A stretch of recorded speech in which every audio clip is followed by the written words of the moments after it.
ونعوذ بالله من شرور أنفسنا ومن سيئات أعمالنا من يهده الله فلا مضل له ومن يضلله فلا هادي له ونشهد أن سيدنا ومولانا محمدا عبده ورسوله أما بعد فأعوذ بالله من الشيطان الرجيم بسم الله الرحمن الرحيم إن الله وملائكته يصلون على النبي يا أيها الذين آمنوا صلوا عليه وسلموا تسليما اللهم صل على محمد وعلى آل محمد كما صليت على إبراهيم وعلى آل إبراهيم إنك حميد مجيد اللهم بارك على محمد وعلى آل محمد كما باركت على إبراهيم وعلى آل إبراهيم إنك حميد مجيد صدق الله مولانا العظيم. میرے محترم سامعین گرامی، آج آپ حضرات کے سامنے حضرت امیر معاویہ رضی اللہ تعالیٰ عنہ کی شان پر بات کرنا چاہوں گا. دعا کیجئے اللہ تبارک و تعالیٰ صحیح اور حق بیان کرنے کی، آپ سب کو سننے کی، اور اللہ تبارک و تعالیٰ ہم سب کو ان کے نقش قدم پر چلنے کی توفیق عطا فرمائے.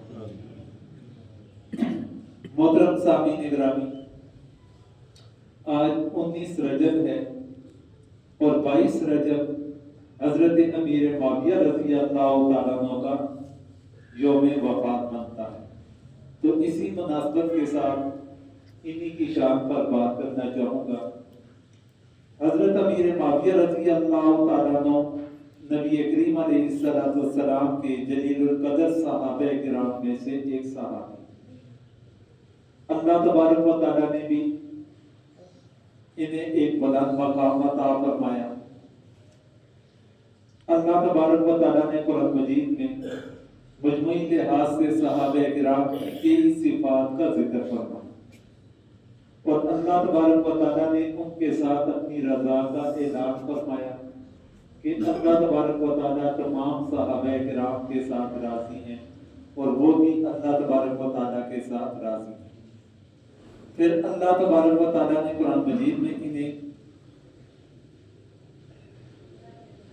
ہدایت یافتہ کامیاب ترین لوگ، اس طرح کے مختلف القابات کے ساتھ اللہ تبارک و تعالیٰ نے قرآن مجید میں یاد فرمایا. تو اللہ تبارک و تعالیٰ نے جہاں پر صحابہ کرام کی صفات کا ذکر فرمایا تو اسی طرح جناب نبی کریم علیہ السلام نے بھی اپنے صحابہ کرام کی فضیلت میں کافی ارشادات ذکر فرمائے. ان ارشادات میں سے بعض ارشادات انفرادی حیثیت کے اندر مختلف صحابہ کرام کے متعلق ذکر فرمائے گئے، اور بعض مجموعی لحاظ سے تمام صحابہ کرام کو مد نظر رکھ کر فرمایا گیا. حضرت عبداللہ بن مسعود رضی اللہ تعالیٰ عنہ سے روایت ہے، وہ فرماتے ہیں کہ نبی کریم علیہ السلام کا فرمان ہے کہ اللہ تبارک و تعالیٰ نے تمام انسانوں کی روحوں کو دیکھا، اللہ تبارک و تعالیٰ نے تمام انسانوں کے دلوں کو دیکھا، تو اس میں اللہ تبارک و تعالیٰ کو میرا دل سب سے زیادہ پسند آیا. تو اللہ تبارک و تعالیٰ نے مجھے نبوت کے مقام پر سرفراز فرمایا. پھر اس کے بعد اللہ تبارک و تعالیٰ نے جب نظر ڈالی تو انہیں صحابہ کرام کے دل سب سے زیادہ اچھے لگے، تو انہیں اللہ تبارک و تعالیٰ نے میرے صحابی بنا دیا. صحابی بننا کوئی معمولی کام ہے، صحابی رسول کا مقام حاصل کرنا کوئی ایک معمولی کام نہیں. اللہ تبارک و تعالیٰ کی چاہت پر اس چیز کا انحصار تھا، کسے صحابیت کے مقام پر فائز کرنا، کسے اس مقام و مرتبے پر لے کر جانا. انسان اپنی محنت اپنی کوشش جتنی بھی کر لے، ساری عمر انسان محنت کرتا رہے، کوشش کرتا رہے، لیکن وہ اس مقام کو نہیں پہنچ پائے گا کہ جس مقام کو اللہ تبارک و تعالیٰ نے درجے کے لحاظ سے سب سے ادنا درجے کے صحابی کو عطا کر دیا۔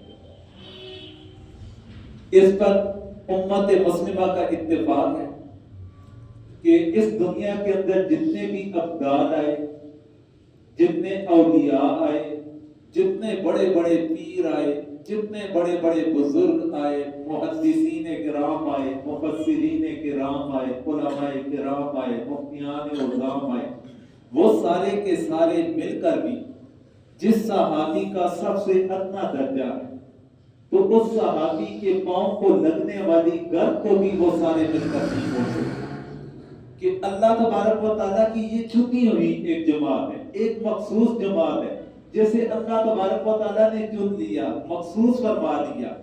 اس کی بنیادی وجہ علماء یہ بیان فرماتے ہیں کہ اللہ تبارک و تعالیٰ نے جو کام صحابہ کرام سے لیا وہ ان کے بعد کسی اور سے نہ لیا گیا۔ اب دین اسلام کی جو بنیاد ہے وہ ہمارے پاس قرآن ہے۔ دین اسلام کی بنیاد میں دوسرا جو مقام ہے وہ جناب نبی کریم علیہ السلام کی سنت مبارکہ ہے۔ قرآن کو لیا جائے یا سنت مبارکہ کو لیا جائے تو قرآن یا سنت مبارکہ، اس کے درمیان جو سب سے بڑا واسطہ امت کے درمیان ہے وہ جناب صحابہ کرام۔ صحابہ کرام کی وساطت سے اس امت تک منتقل ہوتا ہے۔ اگر صحابہ کرام کے اوپر انسان شکوک و شبہات کا اظہار کرنا شروع کر لے، انہیں طعن و تشنیع کا نشانہ بنانا شروع کر لے، ان کے اوپر انسان اپنا اعتبار ختم کر لے، تو پھر قرآن پر کیسے اعتبار کیا جائے، پھر سنت مبارکہ پر کیسے اعتبار کیا جائے؟ اس قرآن کو جمع کرنے والے صحابہ کرام، اس قرآن کو کتابی شکل کے اندر لے کر آنے والے صحابہ کرام تھے، اس قرآن کو آگے امت تک منتقل کرنے والے صحابہ کرام تھے، نبی کریم علیہ السلام کا ایک ایک عمل نقل کرنے والے، ان کی ایک ایک بات کو محفوظ کرنے والے صحابہ کرام تھے، آگے امت تک منتقل کرنے والے صحابہ کرام تھے۔ یعنی کہ ہمارا جتنا بھی دین اسلام اس امت تک آیا، اس کے اندر سب سے درمیانہ جو کردار ادا کرنے والے تھے وہ جناب صحابہ کرام تھے۔ تو اس لیے تمام کے تمام صحابہ کرام کے بارے میں علماء امت کا اس بات پر اتفاق ہے، امت محمدیہ کا اس بات پر اتفاق ہے کہ وہ سارے کے سارے صادق تھے، وہ سارے کے سارے عادل تھے، ان کی عدالت کے اوپر بھی ذرا برابر بھی انسان انگلی نہیں اٹھا سکتا، ان کی صداقت کے اوپر بھی ذرا برابر بھی شکوک و شبہات کا اظہار نہیں کر سکتا۔ تمام کے تمام صحابہ کرام عادل تھے، تمام کے تمام صحابہ کرام صادق تھے۔ اسی وجہ سے محدثین کرام کی جو ترتیب رہی، کئی دفعہ پہلے بھی میں نے آپ کے گوشہ گزار میں بات کی کہ جب بھی کوئی بھی محدث جنہوں نے احادیث مبارکہ کی کتابیں تعلیم فرمائی تھی، ان کا طریقہ کار یہ تھا کہ وہ جس سے حدیث مبارکہ سنا کرتے تھے پہلے اس کی پوری جانچ پڑتال کیا کرتے تھے، اس کی پوری زندگی کا جائزہ لیا کرتے تھے کہ اس بندے نے اپنی ساری عمر کے اندر کبھی ایک دفعہ تو جھوٹ نہیں بولا، اس نے ساری عمر کبھی ایک دفعہ نماز تو نہیں چھوڑی، اس نے سنت کی خلاف ورزی تو نہیں کی تھی، اس کے ذاتی معاملات کیسے تھے، اس کے نجی معاملات کیسے تھے، اس کا لوگوں کے ساتھ معاملات اس کے کیسے رہے، ان تمام چیزوں کا جائزہ لینے کے بعد پھر فیصلہ کیا کرتے تھے کہ یہ بندہ صادق ہے یا نہیں صادق۔ اگر صادق ہے پھر اس روایت کو لیا جاتا تھا، پھر اس بندے نے جس بندے سے وہ روایت سنی تھی پھر اس کی مکمل تحقیق کیا کرتے تھے، یہاں تک کہ جناب نبی کریم علیہ السلام تک وہ ترتیب جایا کرتے تھے۔ کسی روایت کے درمیان کے اندر 3 واسطے آتے، کسی کے درمیان 4 واسطے آتے، کسی کے درمیان 5 واسطے آتے، 7 واسطے آتے، ہر سلسلے کا وہ اسی طرح مکمل طور پر تحقیق کرنے کے بعد اس روایت کو اپنی کتاب کے اندر لے کر آتے، ساتھ میں اس کے اوپر حکم لگایا کرتے تھے یہ کس درجے کی روایت بن رہی ہے، یہ کس درجے کی روایت بن رہی ہے، کس درجے کی حدیث مبارکہ بن رہی ہے۔ احادیث مبارکہ تو ساری کی ساری ایک جیسی ہوتی ہیں، لیکن ان کے جو درجات مقرر کیے جاتے ہیں، یہ جن سے سنی جاتی تھی ان کے مقام و مرتبہ کو دیکھ کر اسے درجہ دیا جاتا تھا۔ تو یہ ترتیب ان کی تمام سلسلہ سند کے اندر وہ چلا کرتا تھا، لیکن وہ کہاں تک چلا کرتا تھا؟ صحابی رسول تک۔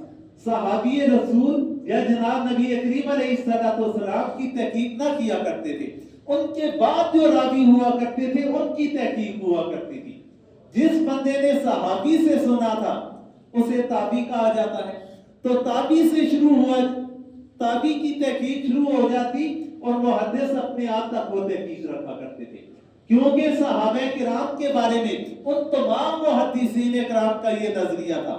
ہاں وہ امام بخاری ہوں، امام مسلم ہوں، امام ابو داؤد ہوں، امام ترمذی ہوں، جتنے بڑے بڑے محدثین تھے، جتنی بڑی بڑی کتابیں ہیں، ان کا یہی طرز عمل رہا، ان کا یہی نظریہ تھا کہ صحابہ کرام تمام کے تمام عادل ہیں، ان کی تحقیق کرنے کی ضرورت نہیں، وہ سارے کے سارے صادق تھے، وہ سارے کے سارے سچے تھے، انہوں نے کبھی جھوٹ نہیں بولا، اس لیے ان سے جو روایت آگے منتقل ہوتی پھر وہاں سے اس کی تحقیق شروع ہو جایا کرتی تھی کہ یہ کس درجے کی روایت بن رہی ہے۔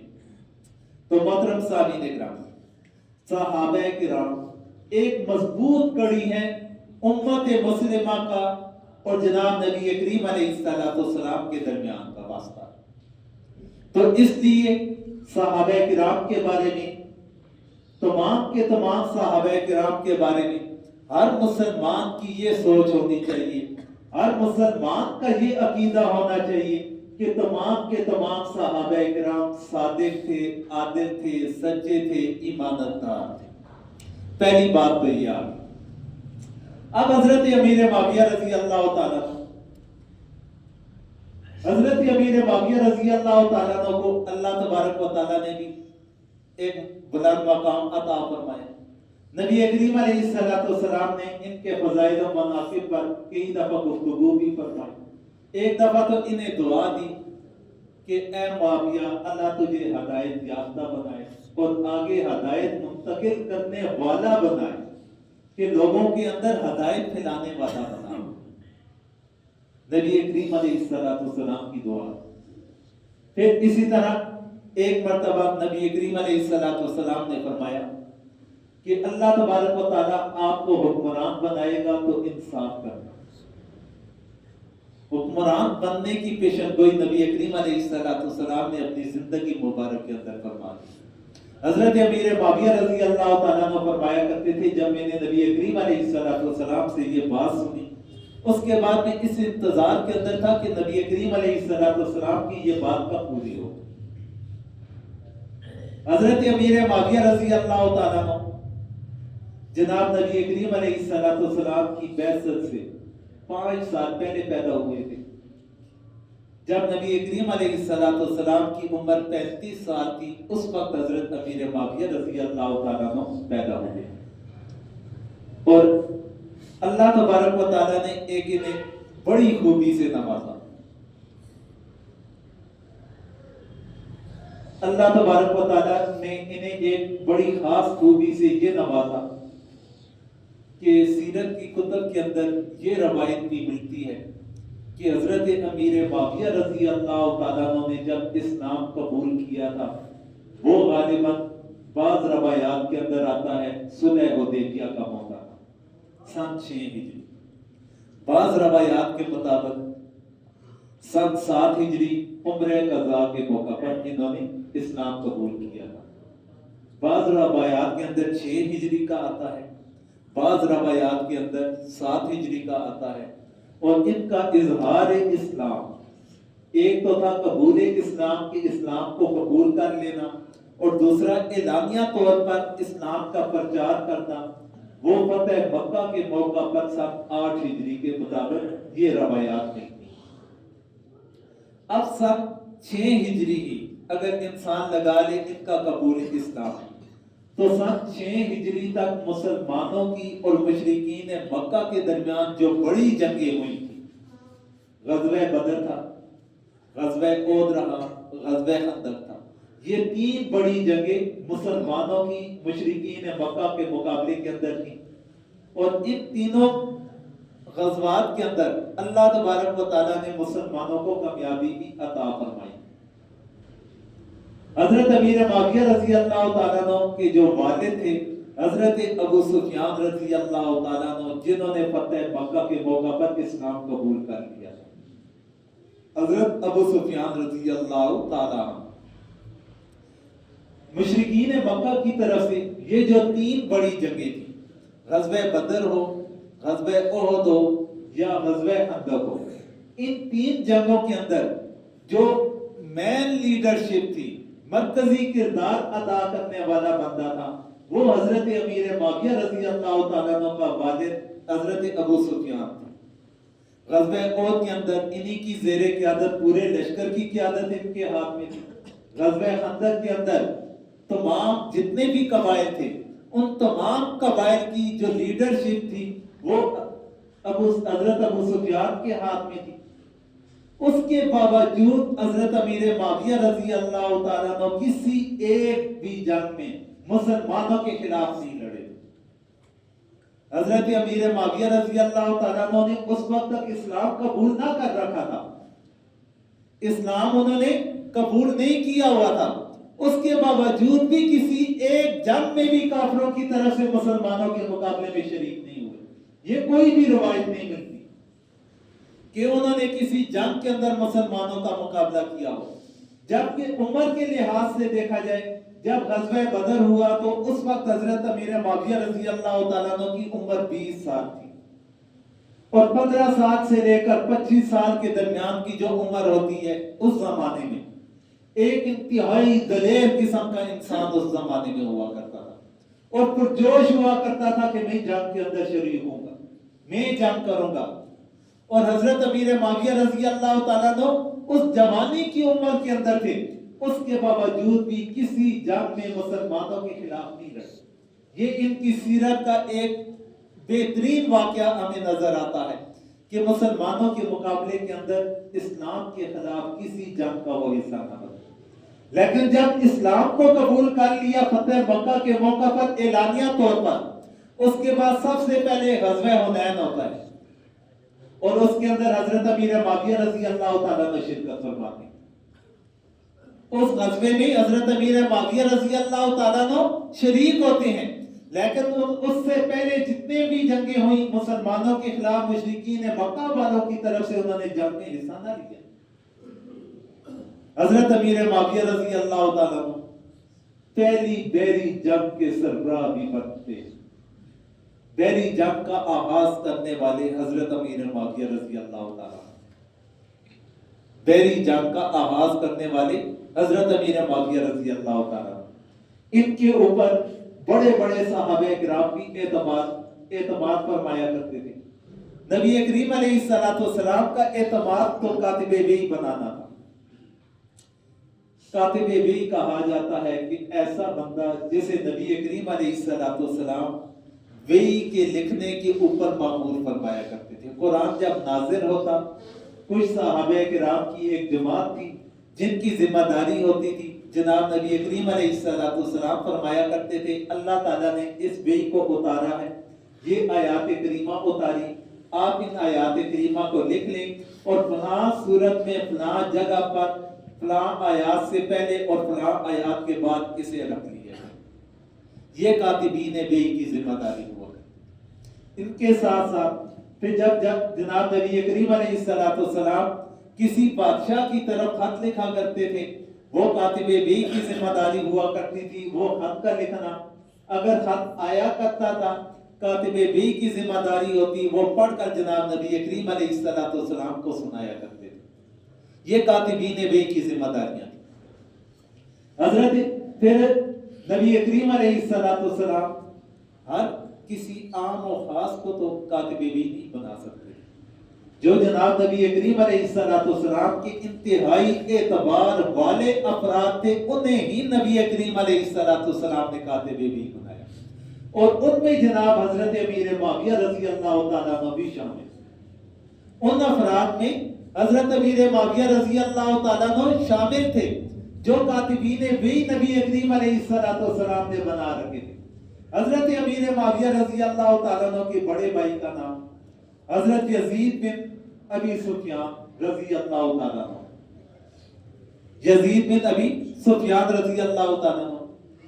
حضرت ابو بکر صدیق رضی اللہ تعالیٰ عنہ کا دور خلافت ہوا نبی کریم علیہ السلام کے بعد. تو انہوں نے سب سے پہلے فوج کشی کے لیے بھیجا تھا شام کی طرف. حضرت یزید بن ابی سفیان کی قیادت کے اندر ایک لشکر روانہ کیا تھا. ان علاقوں کو فتح کیا گیا اور تاریخ اسلام کے اندر سب سے پہلا گورنر حضرت ابو بکر صدیق رضی اللہ تعالیٰ عنہ نے بنایا تھا. اور پہلا گورنر بننے والے حضرت امیر معاویہ رضی اللہ تعالیٰ عنہ کے بڑے بھائی حضرت یزید بن ابی سفیان. حضرت عمر فاروق رضی اللہ تعالیٰ عنہ کے دور خلافت میں حضرت یزید بن ابی سفیان رضی اللہ تعالیٰ عنہ بعض روایات کے مطابق طاعون کی بیماری میں بڑے بڑے صحابہ کرام شہید ہوئے تھے. اور اسی بیماری میں حضرت یزید بن ابی سفیان رضی اللہ تعالیٰ عنہ بھی شہید ہو گئے تھے. اور بعض روایات کے اندر کہ جب طاعون پھیلا تھا اس سے 2 سال بعد حضرت یزید بن ابی سفیان رضی اللہ تعالیٰ عنہ دنیا سے رخصت ہوئے. لیکن حضرت عمر فاروق رضی اللہ تعالیٰ عنہ کا دور خلافت تھا. تو انہی کے دور خلافت میں وہ جب دنیا سے رخصت ہوئے پھر ان کی جگہ پر حضرت امیر معاویہ رضی اللہ تعالیٰ عنہ کو گورنر بنا دیا گیا. حضرت عمر فاروق رضی اللہ تعالیٰ عنہ نے سب سے پہلی مرتبہ حضرت امیر معاویہ رضی اللہ تعالیٰ عنہ کو گورنر پر منتخب فرمایا. ان کے دور میں یہ چلتے رہے گورنر. پھر حضرت عثمان غنی رضی اللہ تعالیٰ عنہ کا دور خلافت آیا. حضرت عثمان غنی رضی اللہ تعالیٰ عنہ نے انہیں گورنر کے اوپر برقرار رکھا.